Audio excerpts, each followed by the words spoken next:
Hey everyone, welcome back to another episode of Anyreach Roundtable, where we explore how AI is transforming the way we work. I'm your host, Richard Lin, the CEO of Anyreach, and today's guest is Michael Kennedy, the host of Talk Python to Me, a weekly podcast covering Python, the programming language, as well as interviewing industry experts. Michael, it's great to have you here. It's amazing to be here with you, Richard. Thanks for inviting me. Absolutely. Awesome. So just as a quick primer for our audience, can you share a little bit about your background, your experience, just so they can get to know you better? Absolutely. So I've been a lifelong programmer, more or less. I studied mathematics in college and grad school and things like that, and then switched into programming, and I've been doing that since, 1998. So I've been at it for a little while, seen a few changes. I taught programming in sort of professional development style for 10 years, and last 10 or so years, my job has been to run the podcast, and in addition to the podcast, we have follow-on online courses you can take. So you listen to some of the podcasts, you get inspired about it, like you want to know how to actually do it, you take the class. Like that's kind of the flow of what we're doing there, and yeah, that's me. Got it. Well, thanks for sharing your background. As you mentioned, kind of you host Talk Python to Me. What kind of inspired you, and what was kind of the origin, story of how you got started and how you got kind of involved with the community and audience? Sure, it's always interesting. Like, who appointed you to be the spokesman for this community or whatever, right? Which is really weird. So, I was into. Like I said, I did programming for a long time, and I really enjoyed listening to podcasts and hearing the stories, because it's one thing to get into any form of technology or computers or whatever and learn the way that they work, but it's a different level of appreciation of like, well, why did they make it work that way, or who made it, what came before, and what inspired it, and so on. So I really love these stories, and I switched from C++ and C# into working in Python. And at the time, there were no podcasts whatsoever for Python. Believe it or not, these days it's the most popular programming language in the world. It absolutely leads AI. And at the time, there were no podcasts. There had been some before, but there weren't any at the time. So I'm like, well, if I want to hear these stories, I guess I'm going to have to try it myself. And, I'll just be the first to hear them, and I'll share them with everyone. So that was the motivation. It was like, I would have been perfectly content to listen to some other people's podcasts, but they didn't exist. I'm like, I really miss that, and let me give it a try. It seems like it would be fun, and it turned out to be an amazing choice. It's incredible, as I'm sure you know, how many people are willing to give you their time, to share their story, to let you get to know them, and so on through the podcast. Got it. And, it's interesting because you definitely picked the right niche, even though it's not really a niche now because Python is still expected. It was at the time. Right. But that must have been pretty encouraging to, make a bet and then obviously see AI take off. Now everyone is using Python to, program models and things like that. So when you kind of see this new trend of AI and kind of the adoption of Python, what are some really interesting insights that you're kind of seeing in more recent developments in the past 2 to 3 years? Let me take you a little bit farther back. I'll tell you why Python is so popular and why it's that sort of talks about why it's popular with AI. In the early days, Python was mostly done by people who are kind of computer sciencey folks, right? They built things like Instagram and other websites and so on, right? And then around 2012, this couple of the data science tool chains for Python got really, really good, especially something called Jupyter Notebooks, which allowed people to come into Python who had a really partial understanding of what programming was. If you asked them if they're a programmer, they'd be like, no. But they maybe worked in a research lab, or maybe they did astronomy, or they were an economist, and they just needed a little bit something beyond like Excel, right? And so Python was really good with that. You could write just 10 lines of code and use some libraries, and all of a sudden you have an amazing picture, and you've downloaded data off the internet, and like, how did you do that? You're not a programmer. And so that pulled in many, many more people to really build up the data science side and this kind of exploratory data side of Python, and really increase the growth dramatically from 2012 to maybe 2022. But then when AI sort of started to kick off, all that infrastructure to bring in people who are not like really into programming was already in place. And a lot of the data science tools that people were using as the foundation of AI were already in place. And it's, you could look over and be like, well, these real programming languages or this nice, easy to use one. And, the irony is there's so much heavy compute in AI, but you send it off to graphics cards and other types of things. So you just want a nice, flexible way to interact with it. Right, right. And it's interesting, with Python, it's such an approachable programming language, right? It's pretty Yeah. obvious when you start coding, like it's almost like writing natural language, right? And there's no awkward syntax or things you have to memorize. Yeah, I But heard somebody say that it was a unserious language for unserious people because I think they just felt like, well, it's not hard enough. Like, right, I'm right. like, no, that's not really the takeaway you should have here. I mean, you came from C sharp and C++, plus plus, right? I'm Yeah, sure. exactly.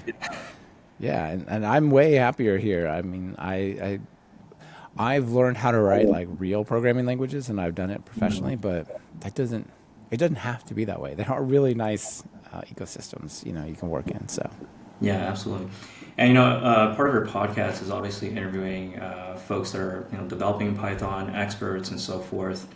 Was there any particular moment in one of your interviews where you saw kind of the academic or theory of Python being applied into more of kind of a groundbreaking application in AI?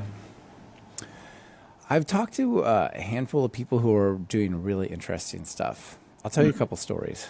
So one story is the kind of story that at least maybe go, wow, that is awesome, but is not entirely surprising, especially these days. When it first came out, when I first told the story, I would say it was pretty groundbreaking.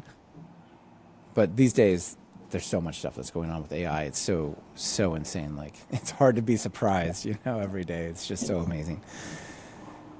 So one of the stories is there were some researchers from Stanford, and they were using, oh gosh, no, I'm mixing and matching.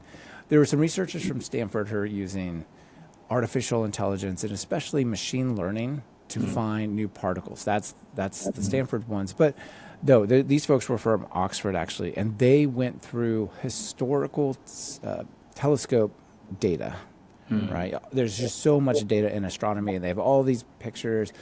And previously, grad students or some professors would go through it, try to find different things.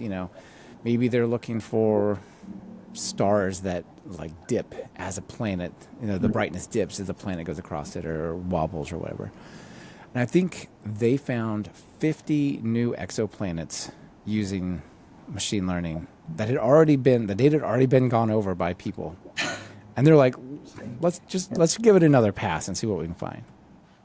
Got it, got it. Isn't that incredible? I mean, think Yeah. like not if you in your life discovered a single exoplanet, that would be amazing. 50. We did Yeah, 50. I kind of wonder how much of the existing data that we have, whether it's images, videos, audio, text, that there's so many secrets, yet to be Yeah, realized. yeah. There's Now, insight and patterns that right. they're there, but just haven't yet been uncovered. Yeah, absolutely. All right. Yeah, that's a So pretty cool. I have another really fun Yeah, story for please. you, and I think this will maybe be more forward looking. I had this guy who is I love to tell this. I tell this story all the time, so it's fun because this one truly surprised me. So I get this guy. His name is Cornelius. He's a professor in the Netherlands, and he reaches out to me and he says, "Hey, I'm a librarian at the university, and I study medieval Islamic philosophy, basically through scrolls, like scrolls with art, like ornate scrolls. Yeah. I'd love to be on your podcast." I'm like, "Have you listened to I really appreciate you, but have you listened to the podcast? I'm not really sure this is like a match." He goes, "But let me tell you, what I did was I was just a philosopher and a librarian, and I saw how important programming could be and machine learning and stuff, right? Mm. So he taught himself Python and then proceeded to teach himself computer vision, used computer vision to study the scrolls, and uncovered all sorts of connections and ideas because the shape of the scroll would tell you things about the era and like relationships between this philosopher worked with that philosopher back in like 1320, you know, all Right. of that. A non-technical person decides it's important enough to learn programming just enough to answer this question and use the machine learning and computer vision to do it. Like how wild is that? Yeah, no, that's pretty. I mean, that's so many images to comb through, and how do you like pattern match across different eras and um, Yeah. that. I Yeah. mean, so did anything come out of his research? Did you find any insightful thing that was? I think what he was able to do was he created something like a graph database that Mm, would highlight or as a resource for people studying this that would say these are the connections between these different philosophers. Like you didn't think these two people influenced each other's idea, but I've discovered like in this particular scroll that they worked together because I was able to use machine learning to see like their stamp that like was basically their signature. wow, that's super Yeah. cool. Yeah, the guy's name is Cornelius Van Lith. So here's why this is. I mean, that already is pretty interesting, but here's why I think that's a relevant story today. If you think about all the tools like Cursor and Claude Code and all of these things, Yeah. how many people are out there have these ideas and are not quite at a Cornelius level? Like I'm going to teach myself computer vision. Let me just do that.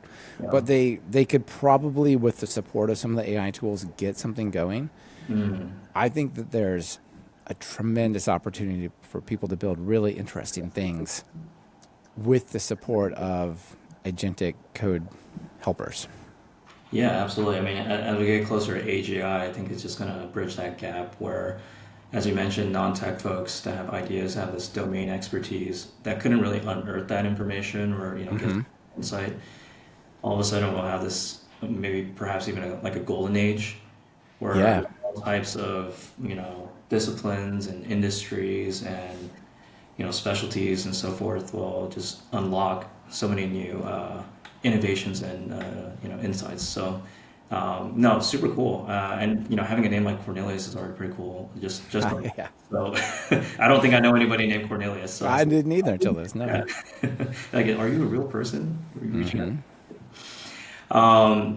And so as you kind of think about how, AI is enhancing or maybe even challenging the educational landscape, obviously you're talking to a lot of folks, Python developers and so forth, and providing kind of that community. How do you see, AI potentially shaping how you can, deliver the right messaging and also, improve kind of the education experience? What a mixed bag. Good question. I Pretty would broad question. say I think that there's a couple of counter opposing forces going on here. Let me start with the negative. So I think that with a lot of this AI stuff, I think people are they're losing their patience for deep learning. I think, Mm, and I don't mean deep learning like the machine learning. I mean like I'm, I worked on this problem for a half hour. I'm not there yet, so I'm going to spend the rest of the day on it. Versus I worked on it for 15 minutes. I'm done. You know, like that kind of. I've noticed a really big trend in that way. You know, I told you about the online courses, and it used to be people would be like, "Oh, I love how detailed this course goes in. It goes to all the details and the depth, and it's just 6 hours long, and it's amazing. I can't believe I now have this new skill." mm, That's when it came out, right? Okay. Now I get messages like, "Why are you still talking? Why is this taking 10 minutes?" And I don't blame AI exclusively for this. I think like TikTok and there's a lot of things going on and just like I can't spend 10 minutes on this concept. This is too much. But I don't think that having a text box where you can type a question and get the most amazing answer in right.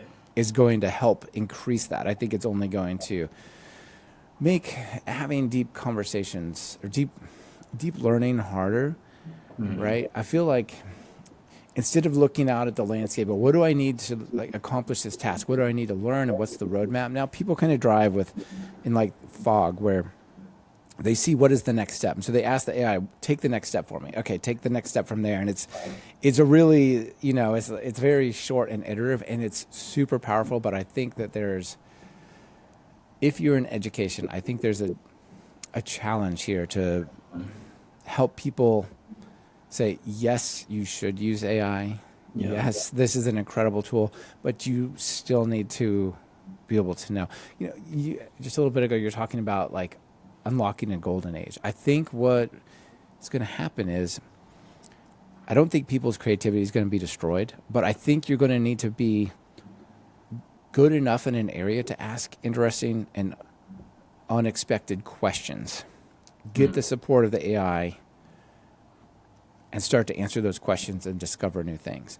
And if you have just a real shallow view of it, I don't think you're going to be there to ask the interesting questions. Right. And then you are at a disadvantage with, well, AI can do the same thing you can. Well, okay, maybe. But if you really think about a problem, there's a ton of creativity that you can bring, and then you can realize the answers or explore or whatever way faster than you used to be able to.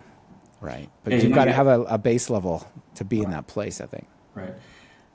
You actually bring up a really good point because, you know, the folks that wield AI the best are usually the ones that have the muscle memory or discipline, if you will, of being kind of deep research, critical thinking, first principles, to actually ask the right questions, right, or to prompt AI the correct way in order to get, you know, a much better output. And it's kind of interesting that, you know, AI is kind of moving us away from that, right? It's like, do less thinking, let the AI, you know, even these new reasoning models are pretty much even asking the questions for you, right? Yeah. Like, I have a high level goal. I don't really know what the steps are. Can you just like give me the plan? So essentially, AI is doing even the questioning part of prompting. But yeah, I think I saw a research article recently where they were mapping out the brain via like an MRI between folks that actually handwrite versus people that type. And if you're handwriting, there's so many different parts of the brain that are activated and growing, but if you're typing, you're not, right? And so it's kind of the same thing. If you're not really kind of putting, putting yourself to that exercise, you're going to lose, or even, you know, as a society, we're probably going to lose that skill, right? So, and just to be clear, I want to put out there that I am an optimist for this stuff. I am a proponent of it. I'm not any form of anti-AI, but I do think that there's a real danger, and I'm mostly concerned for people who are new in a career, right? How do you go from I'm new and I need to learn those sorts of things when in the very early days, maybe the AI is better than you. You know, how do you get the job and the experience to move beyond that? I think that's going to be a challenge that we just have to solve as a society. We'll see. Yeah. And you know, one of the things I do on a personal level is like I try not to use my calculator too much. I actually try to do the math in my head because like I really want to lose that skill because the more I rely on like Excel to do formulas or well, obviously, you know, at scale you gotta kind of use formulas, but I still want to put that, you know, muscle memory in place, and I don't want to lose it. But yeah, you know, I think that's a really interesting point about, you know, how do we make sure we can adopt AI, but also not lose the core skill set of, you know, being able to use it correctly. So, and so you kind of mentioned some AI tools, you know, obviously around coding agents, you know, like Cursor and so forth. What other kind of AI tooling have you seen, both from your audience and even for yourself, in terms of your day-to-day workflow that's been, you know, pretty beneficial? Well, I'll tell you what, I find AI in all sorts of software that I use, and I find it most of the time really bad, really just jammed on. You know, like my email client will say, oh, we could rewrite this. And if you say, let it rewrite or proofread, it will remove all the formatting. Like the bulleted lists are gone, the bold is gone. You're like, well, it might be written right now, but now I got to rewrite it again. You know, like that kind of, just feel there's so many things like that. So I do feel like people could have a reaction like, well, this stuff is just junk. No, I think it's amazing. I think it is truly groundbreaking. So I generally stick with two areas. One, I'm a big fan of working with ChatGPT. I think that it's really good. from a chat perspective, right?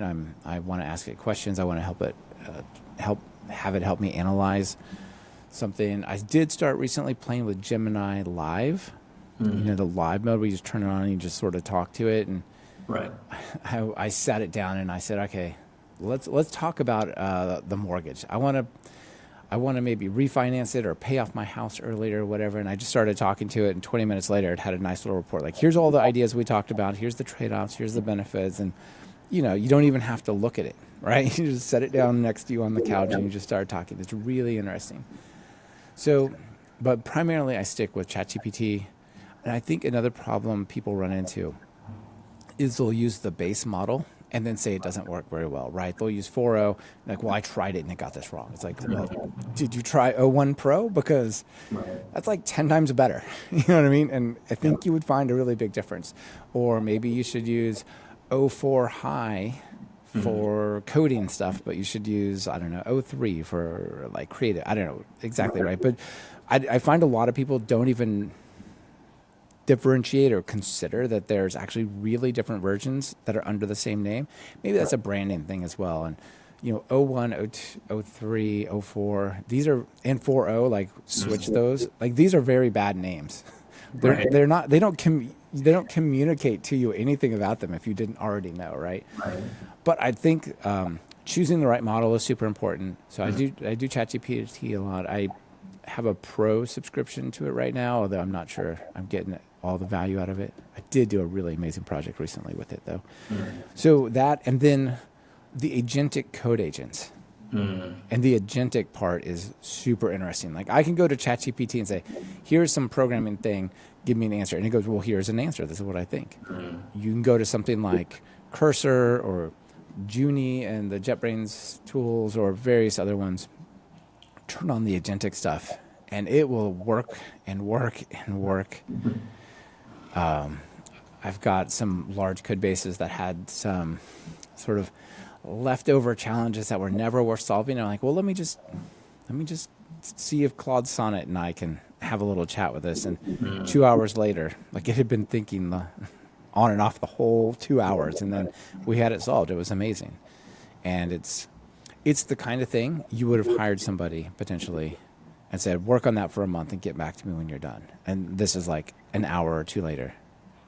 Yeah, it's pretty amazing. I mean, to your point about the different models and even different LLM providers, one of the things we do for our workflow is I'll run like 4 different reasoning models from Grok to Anthropic to GPT and even DeepSeek, because one of the things we realize is that each one of these models have their own strengths, right? Like, Claude is really good at building really kind of prototyping lightweight flowchart applications and things like that. So part of our kind of deal process when we close customers is we draft up like a PRD after our discovery call. We have a scope of work, and we actually visualize what we're going to deliver on in a interactive app, so flowchart experience. And we use Anthropic because one of the features they have is artifacts. So after you create this piece of code that you can also display, you just copy the link and say, hey, this is your process map. Click this link to see it interactively,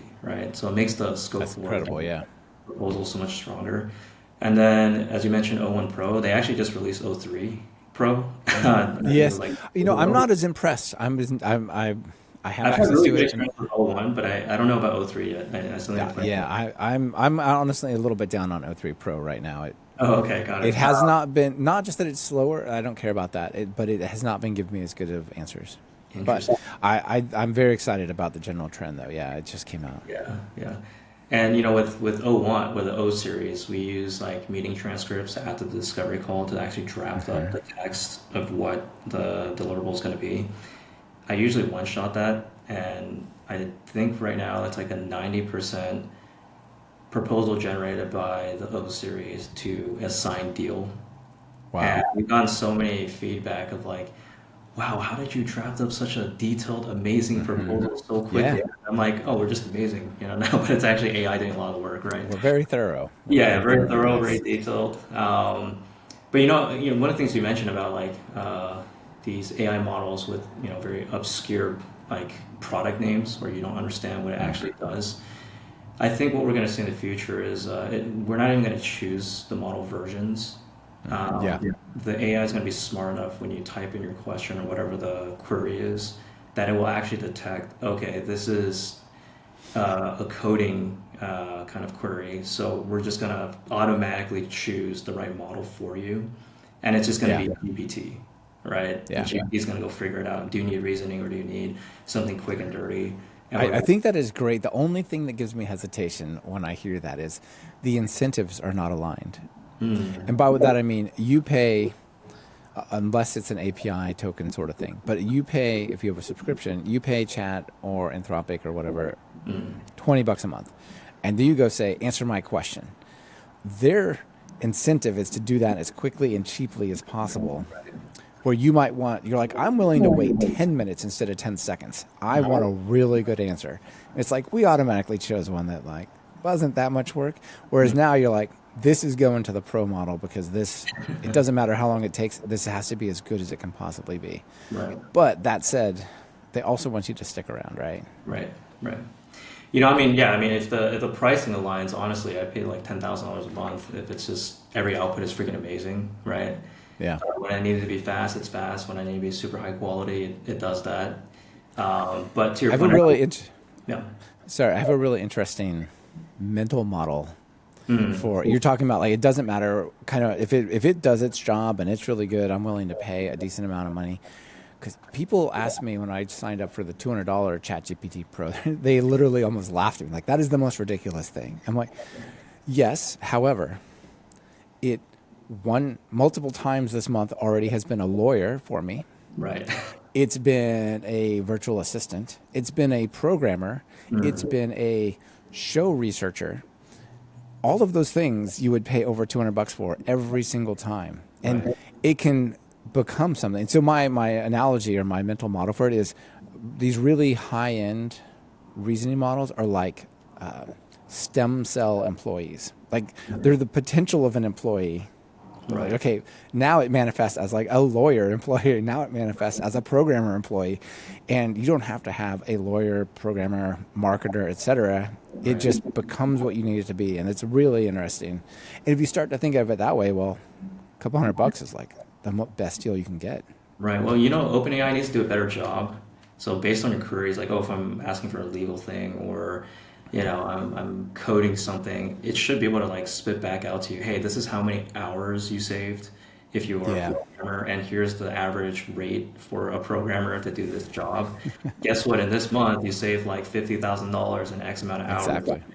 And they should make that easily shareable. It's like, hey, look how much money I saved. Then you can bring it back to your friend and say, was $200 that unreasonable? Not too bad. 100%. All right, so as you kind of think about your experience and just chatting with different folks kind of in the space, what are some misconceptions around using AI, and what do you think everyone's getting wrong? What do I think people are getting wrong? Well, misconceptions are, I think, the ones I see, coming from a programming and sort of business owner perspective, I think a lot of people are afraid to use AI. Not like truly afraid, but they're hesitant, let's say hesitant to use AI because they're like, well, I don't think AI should replace me.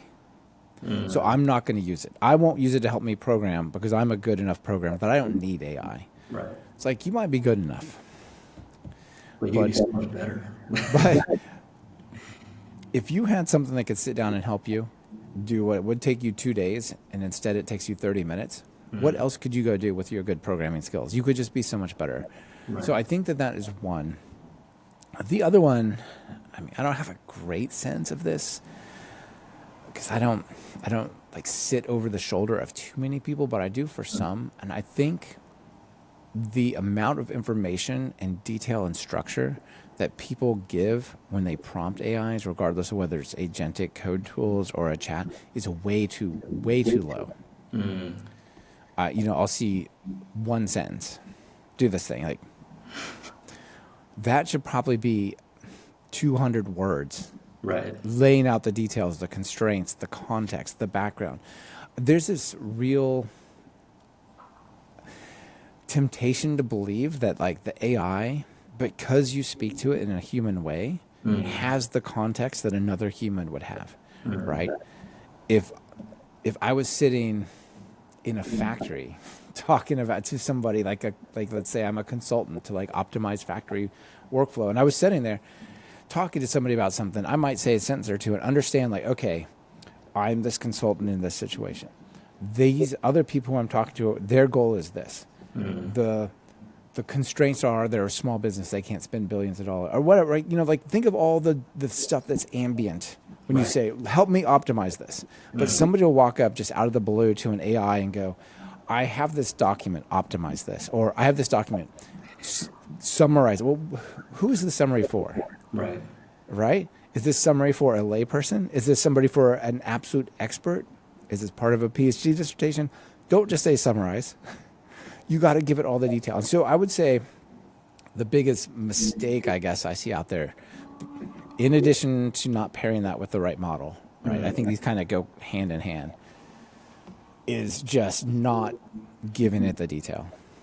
Yeah, yeah. What do you That's think? no, I 100% agree. I mean, first thing on the bias of people feeling like their jobs are replaced. We see this actually all the time when we work with customers. The IC that does the actual work will usually kind of push back, and there's like some politics involved because like, oh my God, this is gonna make our life worse because we're not going to be here anymore. But we usually have to calm the fears and be like, actually, it's going to help you save a whole bunch of time so you guys can actually focus on what really matters, right? Right, yeah. It's funny how people defend stuff that they hate, Right, tasks that they exactly. hate, right? Like, well, if you automate analyzing the spreadsheet and like fixing all the bad data, Right. what am I going to do? It's like, do you like doing it? No, I Right. hate that part, right? My job is to like get the answer. Like, okay, what if you could get the answer faster and you could ask better questions or whatever, right? It's like, I find it really weird. I've gone through this as well where people defend like the worst part of their job Right. as something that, well, we can't take that away. And then the second thing you mentioned was about like not having the right abilities when you're prompting AI. And I've seen two roles succeed quite a bit. Product managers, great product managers. Yes. Because they're very Yes. strong in written and oral communication. Think about edge cases. They're all thinking about as you mentioned, the ambient information, the context, to really kind of feed AI to get the best output. Really good managers as well. So not just in product, but just general managers that know how to hire the right team. They know what their roles are, how to coach them, set them up for onboarding, set them up for success, give them all the detail that's required for every project. So it's interesting because there's been like a talking point about like how all middle managers are going to be replaced by AI at some point, but I actually think great middle managers will actually be able to use AI to be a 10x or 100x. Yeah. But I was just thinking the exact same thing the other day, that there's something about this managerial skill. Like I can tell you, if you have somebody who can lay out, these are the exact details of what I need. They don't just say, oh, I want the app to be able to accept payments. No, I want the app to be able to do this in these search situations and take it like this. And it's just the same thing you need to tell a team. Here's what we got to work on, folks. Here's the details. The same thing that you would tell to an AI makes it way better. It's really, Right. I would have never expected that this manager skill would be really I important. wonder But if it there's is. a way to map LinkedIn jobs and people's AI queries so you can know who's actually good at their job as a leading indicator. Because Interesting. Yeah. depending on how they query AI, if it's like one sentence, you're probably like, yeah, they're probably not going to be a good fit for my company. Yeah, perhaps actually. All right, and so as you kind of think about where AI is kind of moving toward, and obviously you've had a lot of conversations with different folks in the space, where do you see things changing in the next 3 to 5 years? Maybe more specifically around programming, Python, and maybe even just in general. Tough question. I think it's only getting better. I mean, that's, newsflash. AI is getting better, not worse. So what will that mean, right? That will mean the people who benefit from things like agentic code agents and leveraging AI to help them jumpstart or structure a project before they get started are only going to be at a bigger advantage. I was interviewing somebody who works with a large tech company, or yeah, guest interview. They were on a panel discussion with me on my show, and they said something like, "We don't," with regard to programmers, said we don't want to hire people who are not taking advantage of some of these AI coding tools because the productivity level is so out of whack. You know, it's 20, 30, 40% better if they're willing to take advantage of GitHub Copilot, Right. Cursor, or whatever. That's a pretty big deal to say. We're just not hiring people that don't do that anymore. Right. You know, that's going to accelerate, not even out. You know what I mean? It's only these tools really, I think, I've been tracking it since the early days, but these agentic coding tools versus the chat-based ones, right? The ones that can do, well, now I'm going to do this tool, then that tool, now I'm going to look back at this, and now I'm going to add that. Oh, that didn't work. Let's go back and try, you know, like that kind. That hasn't been out very long. Right. It's a couple of years or something, right? It's really making a big difference, though. And so where's that going to be in 3 to 5 years? Way down the road. Yeah. Yeah. I mean, that's actually a part of our culture. We don't hire anybody that's not AI native. And what we mean by that is, you know, they're dabbling in the latest AI technologies. Whether they're doing it for their job or their previous work, or they just have a general curiosity and just play with Right. it. It's got to be a minimum AI curious sort Exactly. of background, right? The gap is so wide, right? Like a person that can wield AI correctly is just going to do their job so much better, so much faster. Yeah. And we're starting to see this trend. I actually have a Google Doc, which I called vibe coding. But it has a link to all these examples of vibe coding, you know, across Twitter, LinkedIn, any YouTube videos I come across. But more importantly, pretty much all the major news coming from tech CEOs. So whether it's the Shopify CEO, Fiverr, Upwork, Meta, everyone is pretty much saying this is the future of our business. If you do not adopt AI, this is probably not the right fit for you within our company. Yeah. That's, To your that's point, wild. it's coming, right? Like where I think was it Mark Cuban or someone said, AI is not here to replace, your job. The guy who knows how to use, or the guy or gal who knows how to use AI is going to replace your job. So Yeah. a little bit scary, but it's also, I think encouraging because it's like, well, if you adopt it, you're safe and you can do so much more things, right? Yeah. 100%. I think that's honestly a positive message that you're sending, right? Because to say you have to go and compete directly with ChatGPT on knowledge is one daunting challenge. Right. To say you compete with other people to see how well they use AI, well, heck, I can do that. I can learn that stuff, right? Honestly, actually, it's exciting and it's not that hard, right? so you're a little bit older than I am. No, I'm kidding. But No, I'm sure I am. you've seen technology change, right, with the computer, internet, mobile, and so forth. Do you feel like that same message was resonating during those kind of cycles in technology? So, for example, when the computer was just starting to mature, was it like, oh, if people that know how to use a computer are going to replace people that don't? Was that Yeah. same kind of like, sentiment going around? I think it's always been a thing. I think in the early days, I was building software at a scientific visualization company, and I was building software that we would hire people who would work on some sort of data analysis and transformation stuff, and then eventually it would happen enough we would write software to do that, and they would always freak out and say, great, this was my job and now you're getting me out of my job, kind of like we talked about before. It's like, do you really want that to be your job? Couldn't we make it a little better? Yeah. And we never really did automate them out of a job.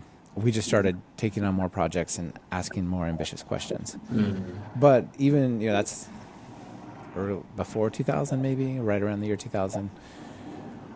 That said, I've never seen anything close to what AI does in terms of how close it really can get to doing what people can do. The web made people better, and sure, you need to know how to use the web. And even when I was in college, like, you need to learn how to use Excel or you're just not going to make it. Right. Okay, sure. I'm not sure that's true, but probably for some people. But I think with AI, it's partly there. And I would say it might apply broadly, but I certainly, if you're not very good about your job and you're not very detail oriented, it's not going to be a good. It's not going to be a good time, right? If you kind of just mail it in and you just get just enough stuff done, Right. and it's always got a few little mistakes, like that's kind of what AI does today, but in 5 seconds instead of a week, you know? So I think another skill that's pretty interesting is how do I take AI and use my skills plus AI to validate what the AI is giving me? Right? So let me give you an example. Over the podcasts, I started creating what I call deep dives, right? So the podcast is an hour-long interview. We talk about a bunch of different things. I got all the transcripts and this. So I started working with O1 Pro. That was the best one. I started working on this, getting it to give me a deep summary of what was there, as well as like additional information. Not just summarize, but hey, what is in here now? Tell people what they need to study, or what is their base knowledge before they're really ready to like fully appreciate this. And what are some other learning resources and research, like really get a great thing. And so I just finished it.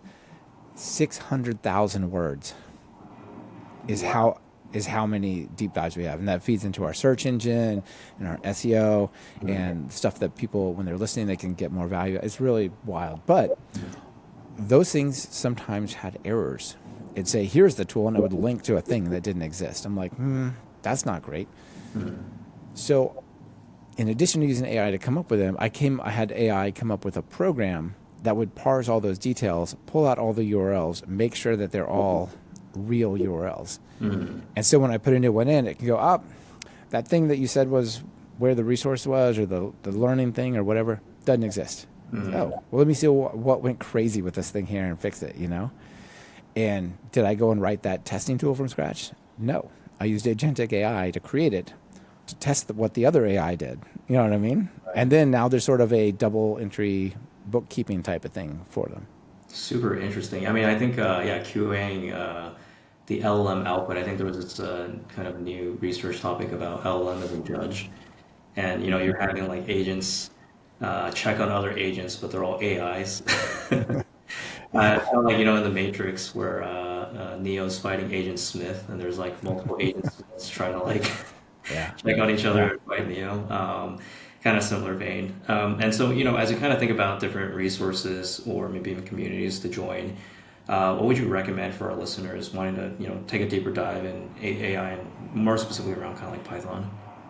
Yeah, sorry, you were the most important since they're just cut out. Oh, sorry about that. Yeah. What was the question again? So any resources or communities that you would recommend for our listeners and audience who want to dive deeper into AI and maybe more specifically around Python? Yeah. I would say learn a little bit of Python if folks are out there who don't know it. Python is like the native language of AI, which is really weird because that's not how it actually executes. It's all like lower level GPU parallel things.